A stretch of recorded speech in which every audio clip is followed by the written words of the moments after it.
Hey everyone, and welcome back, or if you're new here, my name is Josh and I make videos all about personal finance.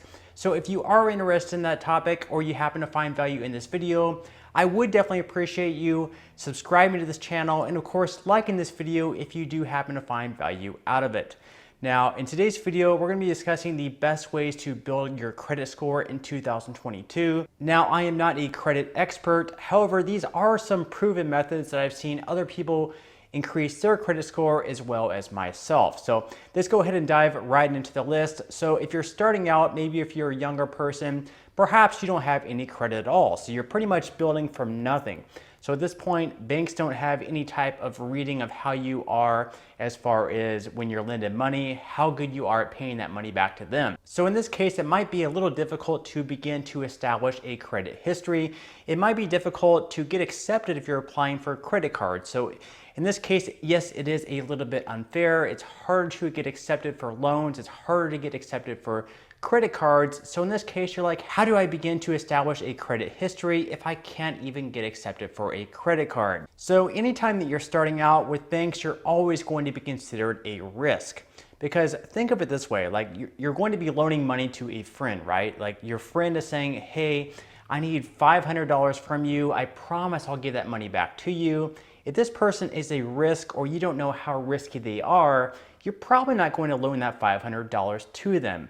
This is exactly how banks work. They're only going to be loaning money to people who have some sort of good established credit history, people they know they're going to get that money back if they loan that money. So in these cases, this is why you have to start out with some type of beginner credit card, perhaps a secured credit card, such as Capital One's Platinum Secured. Now, what a secured credit card is basically you're giving the bank money up front. So you might be giving them $500 up front to open up a credit card. This is sort of works as collateral. So you're going to be working off of that $500 when you use this credit card. When you get your credit card in the mail and you swipe your credit card for a $100 purchase, 100 of the $500 that you put up front is actually going to be your money. So the bank doesn't have any risk, because if you're not able to make payments on the $100, well, guess what? You gave the bank $500 up front. So it's all your money that you're not able to pay back. So this isn't the bank's money, this is actually your money. Of course, whenever you do open up the secured credit card, you do want to begin making your payments on time every single month. This way you can begin to establish some sort of really good credit history where banks are now saying, hey, he's making these payments on his credit card, and even though he put down his money as collateral, he's still making timely payments. So this person is trustworthy. Perhaps we can go ahead and give his money back and we can allow him to kind of borrow from us, and that way it can become an unsecured credit card. Now, usually for secured credit cards to become unsecured credit cards, it does take anywhere between 6 to 18 months.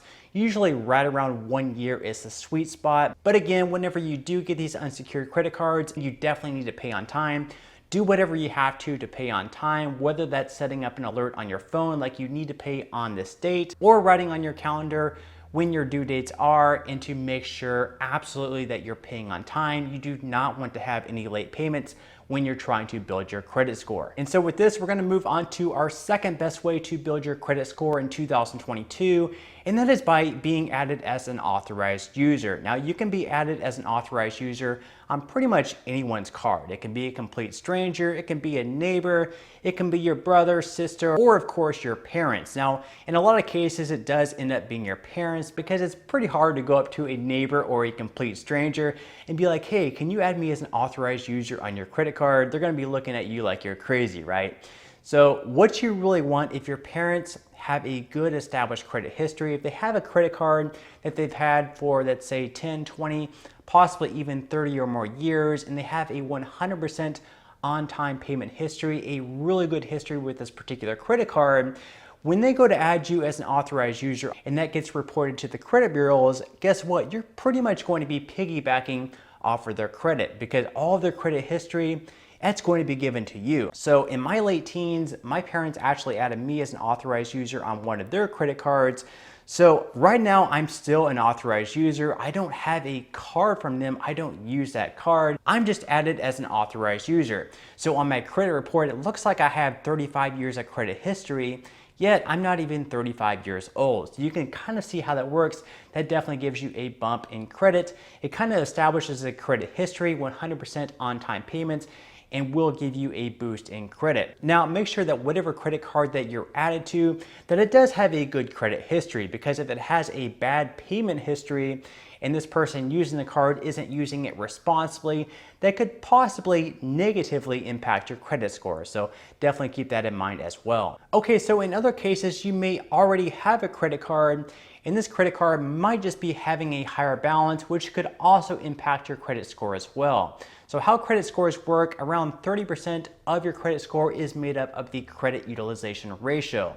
Pretty much what that means is what your balance is, and that is divided by the overall credit limit. So if you have a $500 credit limit on your particular credit card, and your balance on that credit card after the closing date is $250, you'll take that $250 balance and you'll divide it by the $500 credit limit. That then comes out to 50%. So you'll have a 50% credit utilization ratio. Now, it is recommended that you keep that at or below 30%.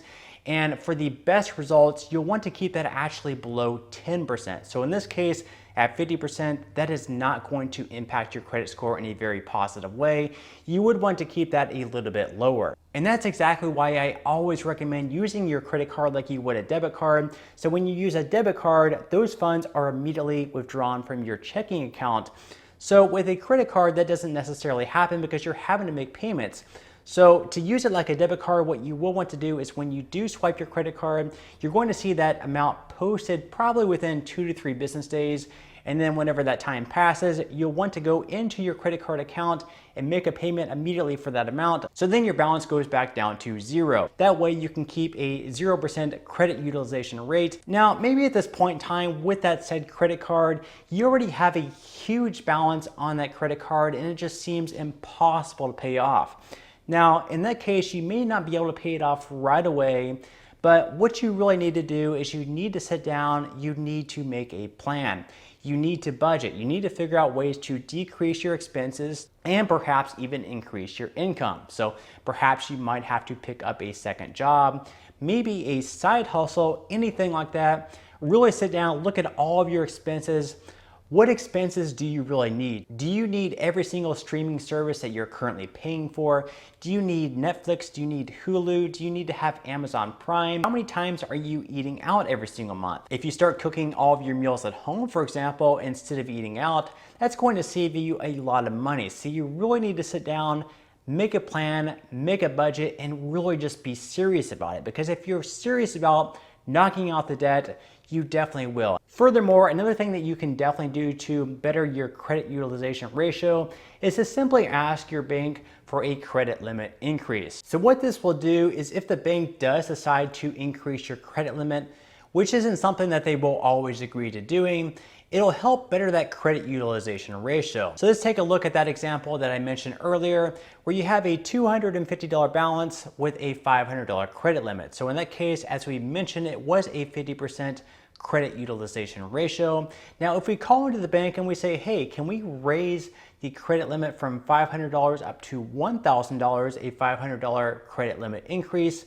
In that case, we would be going from a 50% credit utilization ratio, remember $250 balance, to $500 credit limit, to a 25% credit utilization ratio, because then we would be having a $250 balance with a $1,000 credit limit. That's $250 divided by $1,000, which would be 25%. So then we would be below that 30% recommended number, not quite below 10%, but still quite a bit better. Again, you can always ask for a credit limit increase through your bank. When you receive the credit limit increase, don't think of this as free money. Again, we want to keep that balance down as low as possible, but just think of it as a proven method to help improve your credit utilization ratio. Okay, so now that I mentioned all that, I now want to mention 2 specific dates. The first date is going to be your closing date, and the second date is going to be your due date. So the closing date is the last day of the current billing cycle. Whatever balance that you have in your card will then be issued to the 3 credit bureaus. So if you have a $250 balance on your closing date, that then will be forwarded to the credit bureaus where then you'll have, I guess, like a 50% credit utilization ratio, and then your credit score will reflect off of that. Secondly, the second one is your due date. That is the date in which that $250 needs to be paid off, or at least a minimum payment for that amount. If you don't pay it off in full, at that point, you'll be receiving interest. So you'll definitely want to keep this date in mind because you need to pay your credit card in full by this date in order to avoid any type of interest. And of course, make at least the minimum payment. That way you're not getting a late payment fee, which for many banks ends up being right around $39. So remember, the closing date does take place before the due date. The due date is usually right around 21 to 25 days after the closing date. So whenever your bill for the month closes, at that point, you'll have around 21 to 25 days to make your payment in full, or at least make the minimum payment. Now, I always recommend to make as big of a payment as possible before the closing date. That way you can increase your credit utilization ratio. And this is why. So let's go back to that last example where we had a $250 balance on a $500 credit limit. If you're able to make a $150 payment before the closing date and you can take your balance all the way down to $100, you now have a balance of $100 with a credit limit of $500. So then you're only going to have a balance of $100 reported to the credit bureaus. So instead of having a 50% credit utilization ratio show up, instead, you're only going to have a 20% credit utilization ratio. So by paying before the closing date, it's going to help you a lot in that manner. And finally, patience is key. You're not going to see a good increase in your credit score after just a few days. It might take a few months, but if you implement all these steps, you really sit down, you start a budget, you're making sure to pay off your credit card in full every single month, you keep your credit utilization rate low, you're really going to see good results. Now, you are entitled to receive a free credit report every single year from annualcreditreport.com, which you can get one from all three major credit bureaus, which is Equifax, Experian, and TransUnion. Now, with this, you won't be receiving a credit score, so you may want to sign up for another website, such as freecreditscore.com, where you will be getting your credit score every single month. You'll be getting those updates and you'll see if you are heading in the right direction. So patience is definitely key here. As long as you're paying your credit cards in full, you're building a good credit history where the banks are saying, hey, he actually is paying his credit card off in full every single month. So again, this does definitely take time. It takes patience. You need to make sure that you are paying your credit card off in full every single month. You need to be budgeting. Make sure that you're only using your credit card for things that you can definitely pay off the next day through your checking account.